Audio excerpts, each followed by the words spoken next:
Hey, what's up, and welcome to live.besttechy.net, the place where we talk tech, answer your tech questions, and everything technology related. A few weeks ago, maybe it's not a few weeks ago, maybe it was a little bit ago, like a couple days ago, maybe last week or whatever, I don't really remember. Anyway, I picked up the Apple Time Capsule 2 terabyte edition model, and basically what I wanted to do with this thing was I did the unboxing, and I wanted to use it just for Time Machine backups for all the Macs in the house, meaning my Mac Pro, my MacBook Pro, and my old MacBook, which my mom now uses. I wanted to back up all of the machines to the time capsule. That way, everything would be had the latest backups and just be so easy, right? So basically, I picked up this 2 terabyte time capsule because I figured it would be the best solution. Anyway, I promised a review, and we're going to do the review right now.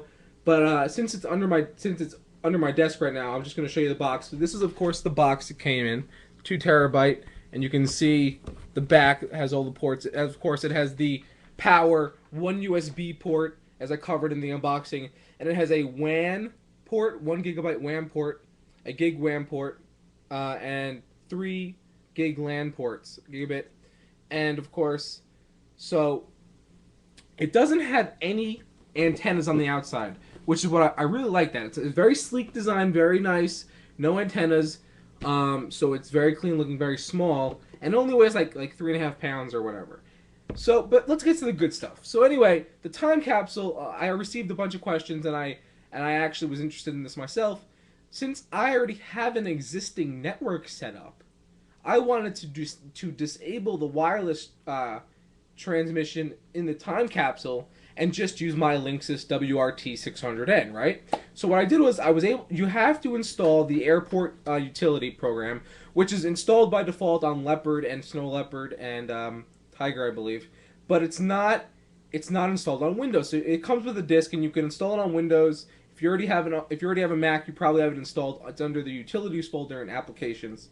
Anyway, so you set that up, and in there you can disable wireless, and you can just have the time capsule. I'm sorry, join your existing network. So the way I have it set up is I have the wireless disabled, and I have it connected to my router via an Ethernet cable directly to the router, and I just have it basically acting as a NAS device. So it just sits on the network, and all the machines can access it, all the Macs at least I have set up to access it, and drop the time machine. When time machine backs up, drops all the backups to it.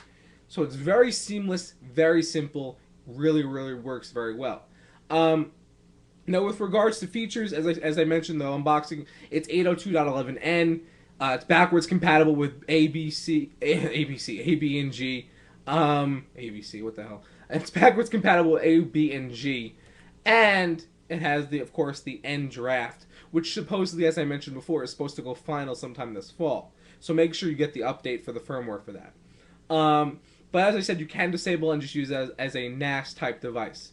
Now, what I noticed is when I had to transfer all that data, I had like 300 plus gigs alone on my Mac Pro to transfer to it.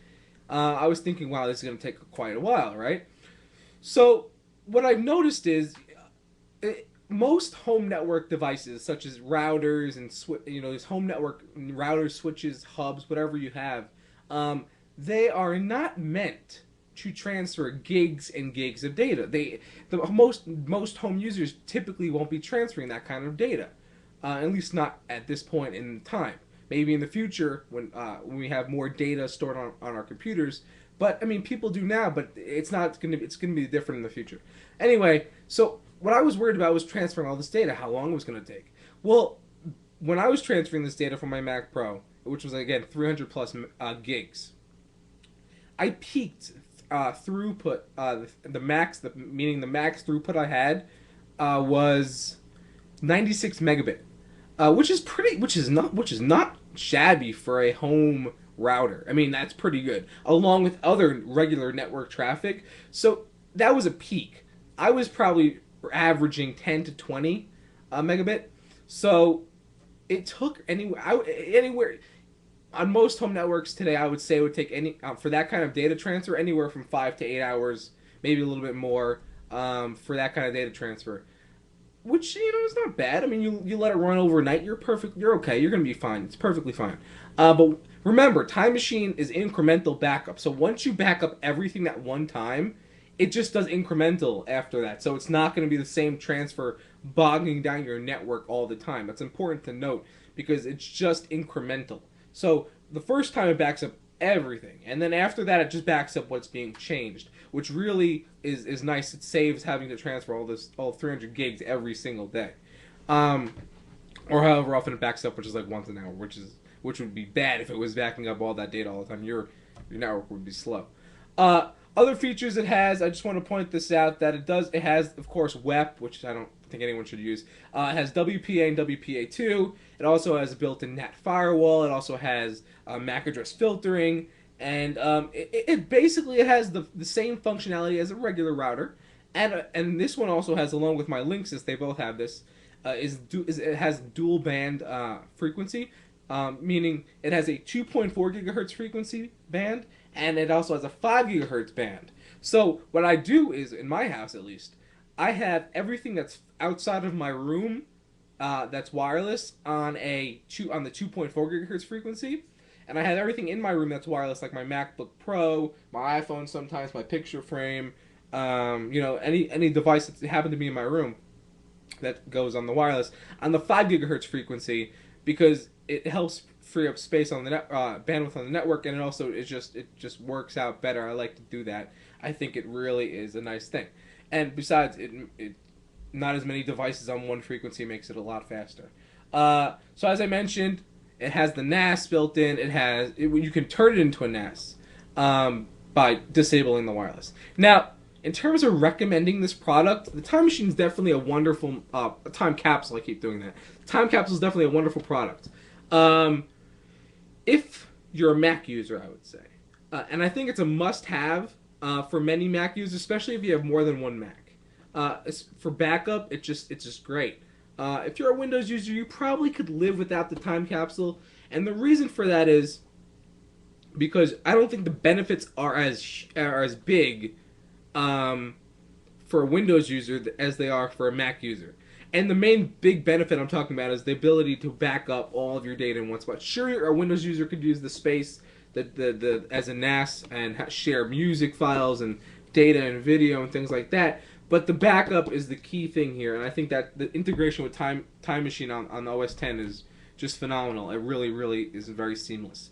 If you're a Windows user and you're looking for a NAS device, the Time Machine actually is priced pretty competitively at $499. As I should mention, the 1 terabyte is now, they dropped the 500 gig model, and now they have a 1 terabyte and 2 terabyte Time Capsule. And the Time Capsule 1 terabyte is $299, and the 2 terabyte is $499. And the pricing's pretty competitive. If you're looking for a 2 terabyte NAS, I recommend the Buffalo Link Station. Even if you're looking for a smaller NAS, I recommend the Buffalo Link Station. And that's priced relatively the same at 2 terabytes, and it's also priced relatively the same to the other Time Capsule at 1 terabyte. They're good. I have one myself actually sitting down here. It's a Link Station, Buffalo Link Station, 500 gig NAS, and it's wonderful. I used it for many years now. I've never had a problem with it. That's it. You've been watching Live.Best Take It On It.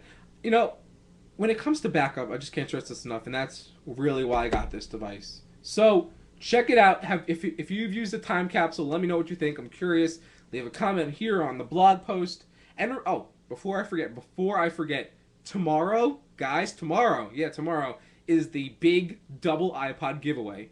So if you have not entered the giveaway, check out that video. It's in my YouTube page. It's also on my website. There's a big post that says double iPod giveaway. Check it out. You have to check it out because it's really important that you sign up and enter for tomorrow's giveaway. Be here, be square. We'll see you next time. And remember, take care of your computers.